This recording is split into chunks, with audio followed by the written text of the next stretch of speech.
왕들에 대한 기록이 역대하 15장 이후로 쭉 기록이 되고 있어요. 역대하에 보면 결국 왜 이 나라가 망했느냐, 이 결론이 오늘 본문에 나오고 있어요. 그래서 유월절이 뭐냐, 신앙의 절기잖아요. 그 유월절은 출애굽하는 이스라엘 백성들에게 하나님께서 가나안 땅에 가거든 반드시 지키라고 했던 절기예요. 그 절기의 목적이 뭐냐 하면 행사가 목적이 아니라 그 절기를 통해서 그들을 노예된 애굽 땅에서 구원해 내시고 그들을 자유자로 만드시고 가나안 땅을 거저 주신 하나님을 기억나게 하는 절기가 유월절이었거든요. 근데 광야에서 유월절 절기를 한 3번 지켰어요. 그리고 나서 가나안에 들어왔는데 거기서 유월절 지킨 왕이 없어요. 히스기야. 그리고 오늘 본문 바로 앞에 나오는 요시야. 이 두 왕 빼고는 유월절을 지킨 사람이 없어요. 다시 말해서 무슨 뜻이냐면 말씀 안 들었다는 거죠. 하나님의 뜻에 따라 살지 않았다. 결국 유월절 이 절기의 목적이 여호와를 기억나게 하는 절기였는데 그걸 안 지켰으니까 당연히 여호와께서 그 백성을 애굽에서 이끌어내신 하나님, 그분을 기억하지 않는다는 뜻이기도 해요. 그래서 결국 이 오늘 36장의 말씀에는 이제 유다 왕국의 멸망이 기록되고 있습니다. 우리가 알기로 히스기야 왕 잘 알잖아요. 그 선지자를 통해서 하나님께서 죽을 병을 치료해 주시고 무화과나무 2뭉치로 종초에 얹어서 이 수명을 또 15년인가를 연장하게 되는 그런 왕. 히스기야는 참 좋은 왕이었어요. 그런데 좋은 왕이었는데 갑자기 이 사람이 이상해져요.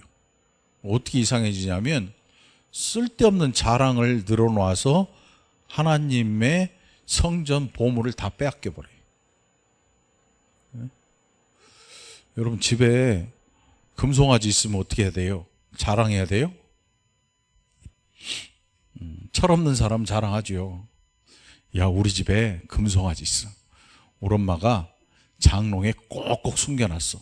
오른쪽 밑에 칸이야. 이거 가져가란 소리죠. 도둑한테. 그 히스기야가 그랬단 말이에요. 히스기야가 뭐 신앙도 좋고 처음에 뭐 열심히 하나님에 대해서 열심히 했는데 나중에 이 나라가 부강해지고 힘이 세지니까 갑자기 뜬금없이 하는 얘기가, 야, 우리나라 왜 이 창고에 보면 성전 창고에 보물 엄청 많어. 나중에 그것 때문에 다 뺏겨요. 그것 때문에 뺏기고 히스기야의 말년이 꼬여. 그것 때문에. 그리고 나서 그 아들 므낫세가 이제 왕이 되는데 그 아들 므낫세가 굉장히 악한 왕이에요. 그 다음에 아몬 왕이 등장을 하고 그 다음 왕이 오늘 이 본문 바로 앞에 요시야라는 왕인데 이 히스기야 왕이 유월절을 지켰어요. 그러니까 굉장히 경건한 왕이란 말이에요. 유월절을 지킨다고 하는 거 이거 굉장히 드문 일이거든요. 근데 요시야도 그래요. 유월절을 지켜요. 이거 굉장히 경건해요. 근데 히스기야 때는 지키다가 히스기야가 갑자기 교만해져서 야, 우리 집에 보물 있어, 많아. 오른쪽 밑에 칸에 넣어놨어. 이런 얘기를 하다가 다 뺏겨버리고 그리고 요시야, 그러니까 이 히스기야 왕의 손자, 증손자 되는 증손자. 근데 그 할아버지 히스기야 왕이 다스렸던 것처럼 이 유월절을 지킨단 말이죠. 유월절을 지키는데 이때 이 요시야 왕이 왕위에 오를 때 나이가 8살이에요. 8살. 8살. 8살이라는 건 무슨 뜻이냐면 주변에서 다른 사람들이 큰 영향력을 가지고 통치를 이어간다는 뜻이에요. 여러분 8살짜리가 뭘 알아요? 이 세상 역사에 들여다보면 우리나라도 그런 왕들이 있잖아요. 그러니까 뒤에서 엄마가 하든지 아버지 누군가 외척이 통치를 하든지 왕은 바지로 세워놓고 옆에서 하는데 이 요시야 왕도 8살에 이 예루살렘에서 왕이 돼서 31년 동안 다스렸다. 그런데 2절에 34장 2절에 보면 여호와 보시기에 정직하게 행하여 그의 조상 다윗의 길로 걸으며 좌우로 치우치지 않았다. 그리고 우상의 모든 제단들을 다 헐었다. 34장에서 요시야 왕이 처음에 왕위에 올랐을 때. 그런데 이 요시야 왕이 갑자기 죽어요. 어떻게 죽냐면 전쟁을 하는데 애굽하고 다른 나라하고 전쟁을 하는데 갑자기 말 타고 나가서 전쟁에 참여해요. 애굽 왕 느고가 오지 마라 그랬어요. 야, 내가 너랑 전쟁하려고 하는 거 아니야. 다른 애들 때문에 내가 나온 건데 너 오지 마. 죽을지 모르니까 너 전쟁에 들어와 죽으면 어떡할 거야. 오지 마. 그런데 이 요시야 왕이 갑자기 가요. 아니야, 나 전쟁할 거야. 끝까지 가더니 거기서 죽어요. 그 전쟁에서 화를 맞고 죽게 돼요. 그 요시야가 계속해서 통치를 했으면 이 우상을 섬기던 모든 것들 다 청산하고 하나님의 백성으로서의 이 백성을 잘 다스려서 나라를 좀 이 신앙의 힘으로 다스릴 수 있었는데 엉뚱하게 죽어버려요. 너무 허망하게 죽은 거예요. 그 무기또라는 전투에서 말도 안 되게 죽어버려요. 그러니까 사람들이 보기에 기가 막힌 거야. 그러면서 종교개혁, 우리가 종교개혁하면 뭐 중세 있었던 종교개혁, 그게 아니고 요시야 왕이 모든 우상의 제단들을 다 헐고 나라를 이제 하나님의 백성다운 나라로 만들려고 하는 그런 계획을 가지고 막 실행을 하고 있었는데 아니 안 나가도 되는 전쟁에 나가서 갑자기 죽어버리는 거예요. 그러면서 개혁이 실패로 끝나요. 그리고 나서 오늘 본문에 36장 1절에 보면 그 땅의 백성이 요시야의 아들 여호아하스를 세워서 왕으로 세워서 이 왕으로 세웠다. 그리고 나서 애굽 왕이 뭐 벌금을 물렸네 이런 얘기가 나와요. 무슨 뜻이겠어요? 나라가 위기에 처한 거죠. 옆 나라가 와서 아니 같은 나라끼리 대등하게 이렇게 군사력이나 뭔가 대등하면 말 못하잖아요. 요즘 미국 봐봐. 막 너 관세 내. 너 나가. 너 철강 관세 내. 우리나라에도 또 철강 관세 때문에 난리가 났지. 유럽한테도 그래. 중국 뭐 다 러시아 다. 이유가 뭐냐면 힘이 세니까. 너 나 이겨? 못 이기지? 너 관세 내. 그러니까 서로 관세를 묻히니까 물건값이 이만큼 올라버려요. 말도 안 되는 인플레가 발생하게 되고. 갑자기 애굽 왕이 와가지고 야, 너 벌금 내. 3절에 보면 이 여호아하스라는 왕이 이제 예루살렘에서 왕이 됐는데 애굽 왕이 오더니 너 왕 하지 마. 애굽 왕 느고가 와서 갑자기 너 이 왕 하지 마. 왕위를 폐위를 시켰다는 게, 폐위시킬 수 있는 권력은 아무도 없어요. 왕을. 옛날에 왕은 그냥 뭐 요즘 대통령이 아니에요. 왕이라고 하는 건 나라가 자기 건 사람이야. 나라의 주인이야, 왕이. 예? 그런데 이 왕위를 애굽의 왕이 와가지고 너 왕 하지 마. 내려와. 그리고 지 마음에 든 다른 사람을 세워. 여기 보면 나오잖아요. 응? 애굽 왕 느고가 4절에 그의 형제 엘리야김을 세워 유다와 예루살렘 왕으로 삼고 그의 이름을 고쳐 여호야김이라 하고 그의 형제 여호아하스를 애굽으로 잡아갔다. 원래 요시야의 아들인 여호아하스를 애굽 왕 느고가 인질로 데리고 가요. 그리고 바지 왕으로 여호야김, 그 이름을 바꾼 거예요. 우리나라 일제 강점기 때 이름 바꿨잖아요. 성씨 개명했잖아요. 창씨 개명이 창씨 개명. 제 성을 뭐라 그래요? 일본 말로. 기무라상. 김씨인데 일본 발음으로 바꿔버려요. 이름도 바꿔. 일본 사람들이 우리나라에 와서 그렇게 했거든요. 근데 이 애굽 왕 느고도 똑같은 짓을 해요. 데리고 와가지고 이름을 바꿔. 여호야김. 그런데 역사가 흐르다 보니까 이상하게 또 애굽이 이제 거의 멸망 직전에 이르러요. 그러면서 바벨론이라는 이 엄청난 이 괴물 같은 나라가 등장하더니 느부갓네살이 유다를 점령하고 애굽도 그때 같이 다 망하죠. 느부갓네살이 와가지고 이 포로로 다 잡아가요. 그때 잡혀간 게 1차 포로로 잡혀간 게 다니엘이나 이런 사람들 다 잡혀간 거예요. 그 두 번째 에스라가 등장하는데 그때 잡혀간 사람들이 에스라와 뭐 그 시대 사람들이.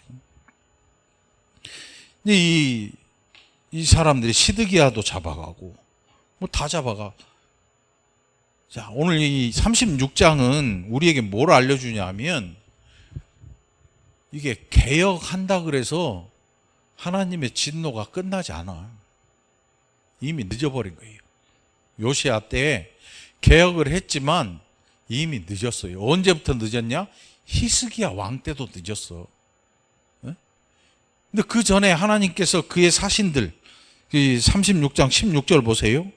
그의 백성이 하나님의 사신들을 비웃고 하나님께서 사신들을 백성에게 부지런히 보내셨다 그래요. 15절에 그 조상들의 하나님 여호와께서 그의 백성과 그 거하시는 곳을 아끼사 예루살렘 성전 하나님의 집 아끼사 부지런히 그의 사신들을 그 백성에게 보내어 이르셨으나 그의 백성이 하나님의 사신들을 비웃고 그의 말씀을 멸시하며 그의 선지자를 욕하여 여호와의 진노를 그의 백성에게 미치게 하여 회복할 수 없게 하였다.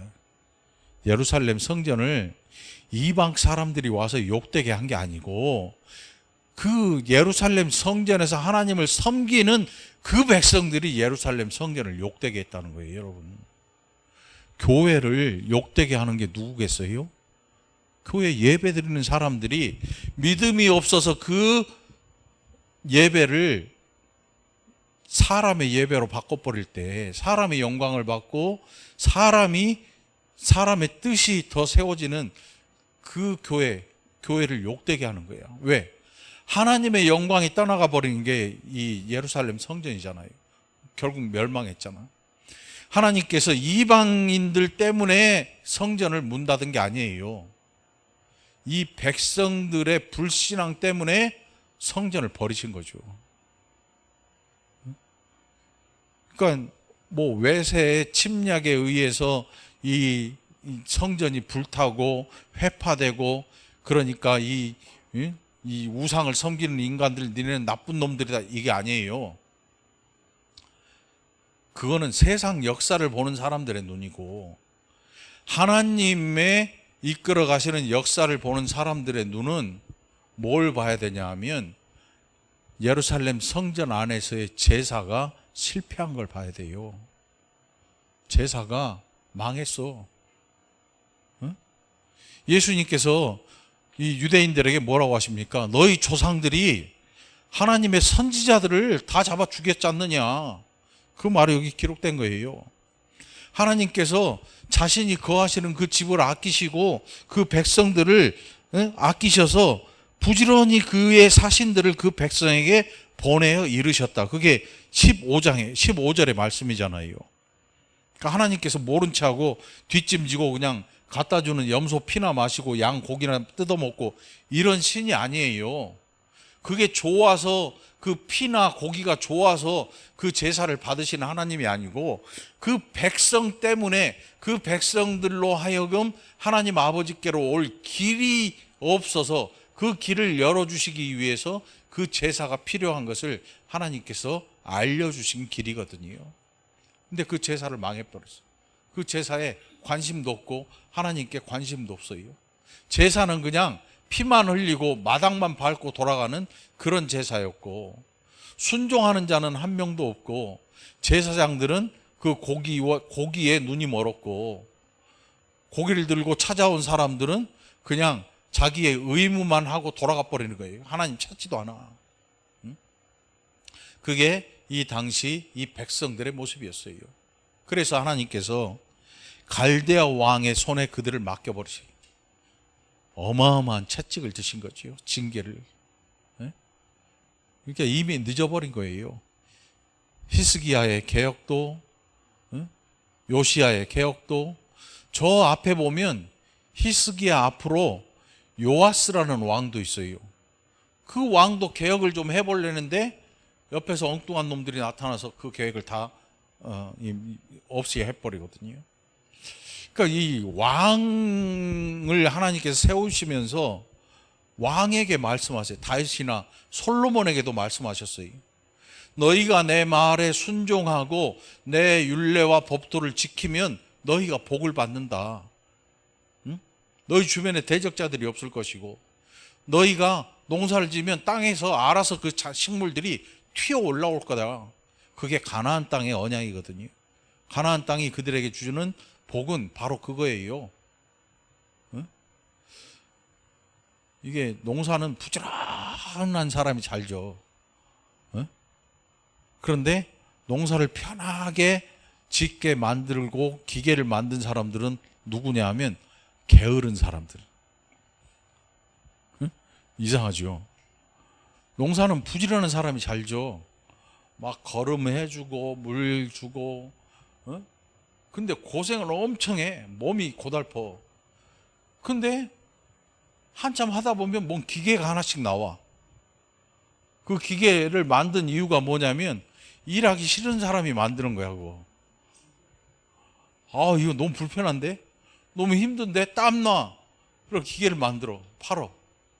그 게으른 사람은 돈을 벌고 열심히 있는 사람은 그냥 노동으로 그걸 몸으로 때우는데, 기계가 갈수록 발전해. 왜? 이제 몸으로 뭐 하기 싫어. 이거 이 뜻이거든.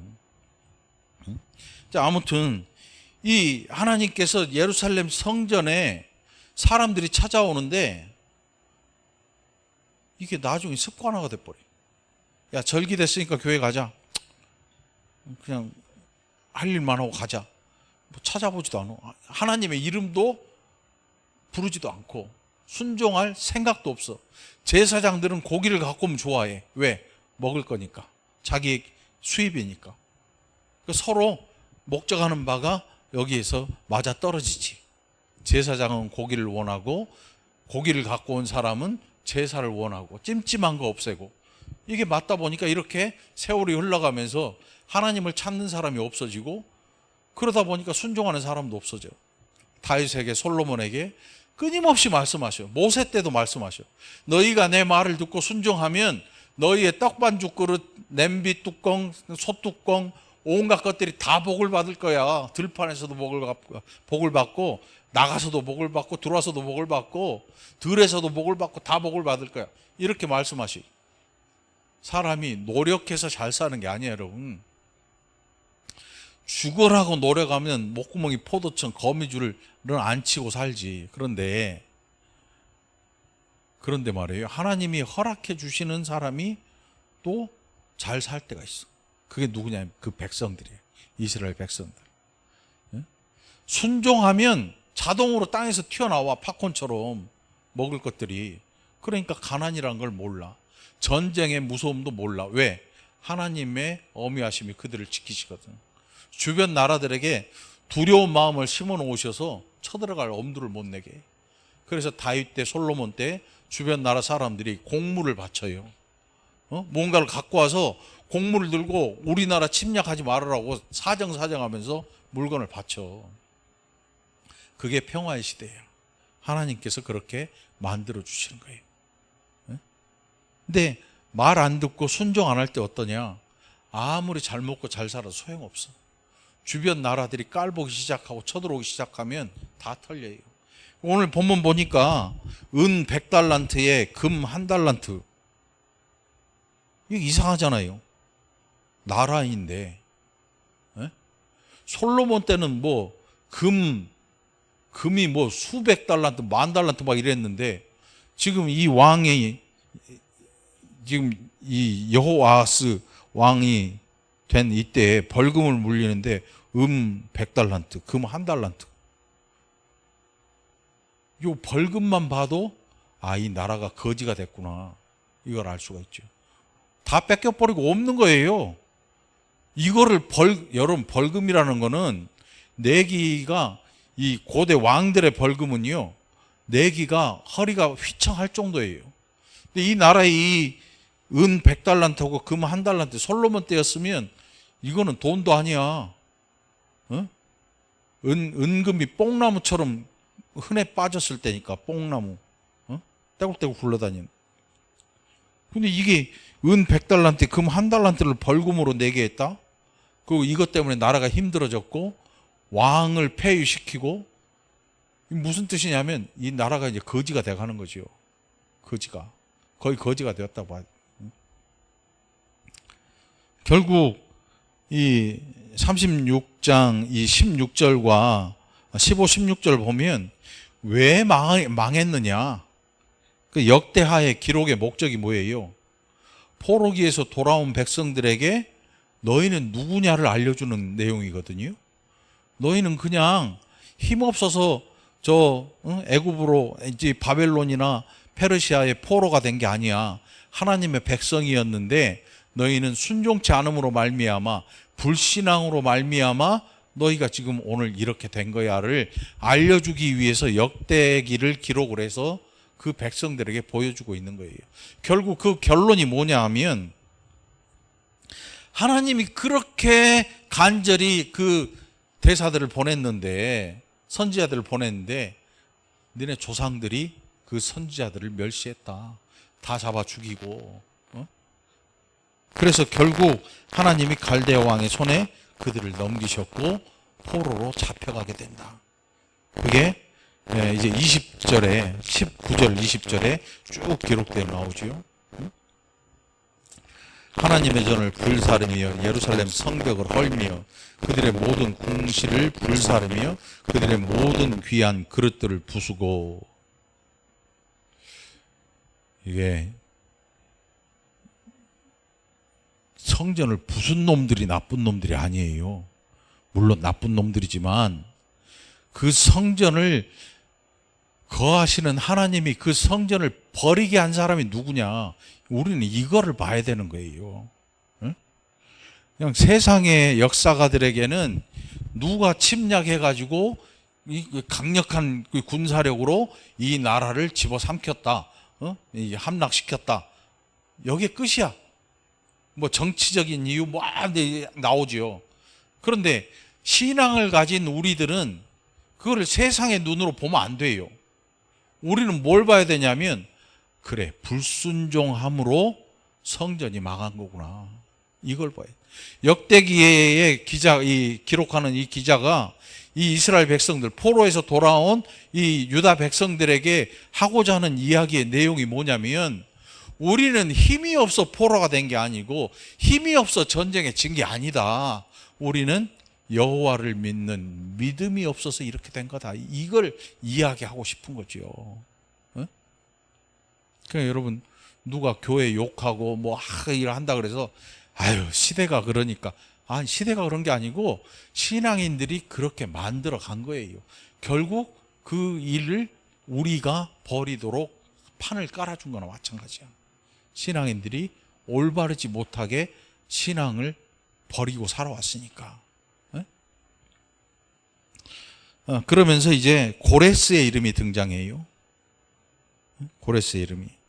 바사의 고레스 왕 원년에 여호와께서 예레미야 입으로 하신 말씀을 이루시려고, 그 예레미야 선지자에게 도대체 하나님이 무슨 말씀을 주셨냐? 이 나라 멸망한다. 예레미야 선지자가 와서 선포를 해요. 그 유다 백성들에게. 그랬더니 이 매국노야, 이 인간 말종아 별소리를 다 하면서 막 죽일 시도까지 하면서 저 구덩이에다 집어넣었다가 뺐다가 막 난리를 쳐요. 이 매국노야 하면서 막 예레미야 선지자에게. 그 예레미야 선지자가 뭐라고 했냐면 항복해라. 저 짐승 같은 이 바벨론이 쳐들어오면 우리가 싸우면 안 된다. 항복하고 하나님의 은혜를 기다리자. 이렇게 얘기하니까 막 뭐라 그러죠? 욕하죠. 너 매국노냐? 이 죽일 놈 살릴 놈 하면서 막 이 예레미야 선지자를 원망을 하는 거죠. 그런데 그 말이 이루어져요. 그게 오늘 22절의 말씀이에요. 예레미야 입으로 하신 말씀을 이루시려고 여호와께서 바사의 고레스 왕의 마음을 감동시키셨다. 이게 창세기 출애굽기에 보면 모세가 바로를 만나서 우리 내보내 주시오 할 때 바로의 마음이 강팍해서 안 내보내 주거든요. 그 마음을 누가 움직이셨느냐? 하나님이 움직이셨어요. 바로의 마음을 강팍해 하기도 하시고 두려운 마음을 들게 하셔서 다 몰아내게, 빨리 나가 머물러 있지 말고. 그 바로의 마음 하나님이 움직이셨죠. 그런데 여기 보니까 고레스의 마음도 하나님이 움직이셨어요. 그래서 이 고레스가 이 하늘의 신 여호와께서 세상 만국을 내게 주셨고 나에게 명령하여 유다 예루살렘의 성전을 건축하라 하셨다. 이미 바벨론 포로로 잡혀오면서 성전이 회파되고 다 망가뜨려지는데 페르시아 제국의 고레스가 왕으로 등극하면서 이 페르시아를 제국을 창건하면서 딱 첫 마디가 나 고레스한테 하나님이 이 나라들을 다 주셨다. 당시에 페르시아의 이 땅덩어리가 어마어마했어, 여러분. 어마어마했어. 그 상상을 초월할 만큼 넓었어요. 그러니 이 왕의 한마디는 어마어마한 힘을 가지고 있는 거예요. 트럼프의 한마디가 온 뭐 유럽, 동남아 뭐 다 막 경제가 휘청휘청하게 만들잖아요. 한마디가 할 때마다. 근데 그거는 트럼프는 아무것도 아니야. 여기에 있는 바사왕 고레스의 한마디는 목숨이 왔다 갔다 하는 거예요. 다 죽여, 그럼 다 죽이는 거예요. 진짜로. 신과 같은 존재예요. 고레스는 무시무시한 존재예요. 잔인하게 죽이고 싶으면 그렇게 실행하면 되는 왕이야. 그만한 힘과 능력이 있어요. 그런데 이 왕이 뜬금없이 너희 가서 예루살렘 성전을 다시 재건해라. 이렇게 얘기를 하는 거죠. 이 고레스의 이름이 한 130년 전에 이사야서에 기록이 돼 있어요. 그러니까 아마 고레스가 그 책을 봤을 것 같아. 자기 이름이 기록된 거를. 자, 그렇게 해서 이 고레스의 입에서 뭔 얘기가 나오냐면 23절 마지막에 너희 하나님 여호와께서 함께 하시기를 원하노라 했다. 이방 왕한테 나올 만한 얘기가 아니잖아요. 여러분, 우리가 살면서 쟤한테 하나님, 예수님 얘기가 나올 만한 애가 아닌데 갑자기 하나님 얘기를 하고 갑자기 신앙 얘기를 할 때는 여러분 긴장해야 돼요. 아, 문제가 얘한테 있는 게 아니고 나한테 있구나. 하나님이 대신 얘 입을 대신해서 말씀하시는구나를 느껴야 돼. 뜬금없는 애가 우리의 신앙에 대해서 이야기할 때 이거 굉장히 우리가 귀를 쫑긋 세우고 신경 써야 될 말씀. 그 세상에는 그런 일들이 많아요. 우리가 알지 못할 때 하나님이 우리 주변의 사람들을 통해서 말씀하셔요. 우리 주변의 사람들이 갑자기 교회를 막 공격해. 그 책임이 누구한테 있느냐? 우리한테 있는 거예요. 우리가 그 일을 만들어 갔기 때문에 그 일이 우리에게 벌어진 거예요. 자, 오늘 본문 말씀 여러분 잘 기억하시고, 개혁하는 게 중요한 게 아니고 차라리 모든 걸 잃더라도 순종하는 게 중요하다. 순종하는 저와 여러분 되기를 간절히 축원합니다. 기도합시다. 하나님 감사합니다. 우리를 얼마나 하나님 기다리시고 얼마나 참아내셨는지, 그 백성을 위하여 얼마나 많은 선지자들을 보내셨는데 끝까지 그 말씀 듣지 않고 강팍한 마음을 가지고 살았습니다. 우리에게도 하나님 귀한 음성 들려주실 때 우리로 그 말씀 듣게 하여 주옵소서. 들을 수 있는 귀를 허락하여 주시옵소서. 감사드리옵고 예수님 이름으로 간절히 기도합나이다. 아멘.